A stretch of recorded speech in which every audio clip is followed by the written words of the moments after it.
എരുമപ്പെട്ടി ഗ്രാമീണ വായനശാലയുടെ 90-ാം വാർഷികാഘോഷം മെയ് 23 ശനിയാഴ്ച വൈകിട്ട് 5:30 Erumapetty government higher secondary school ഓഡിറ്റോറിയത്തിൽ നടക്കുമെന്ന് ഭാരവാഹികൾ വാർത്താ സമ്മേളനത്തിൽ അറിയിച്ചു.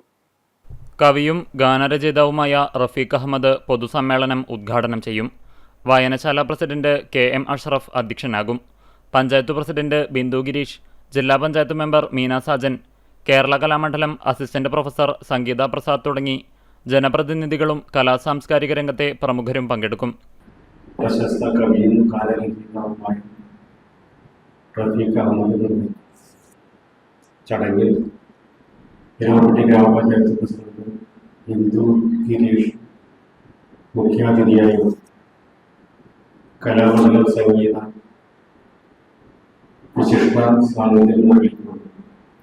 അതുപോലെ തന്നെ എരുമപ്പെട്ടിയിലെ പ്രതിഭകളെ ആദരിക്കുന്ന ചടങ്ങിൽ വിവിധ രംഗങ്ങളിലെ പ്രതിഭകളെ ആദരിക്കും.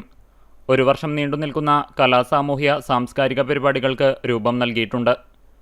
സൗജന്യ PSC കോച്ചിംഗ്, പുരുഷ വനിതാ യോഗ പരിശീലനം, ബാലവേദി വേനലവധി ക്യാമ്പുകൾ, വനിതാവേദിയുടെ നേതൃത്വത്തിൽ വിവിധ പരിപാടികൾ, ബോധവൽക്കരണ ക്ലാസുകൾ എന്നിവ വായനശാലയിൽ നടത്തിവരുന്നുണ്ട്.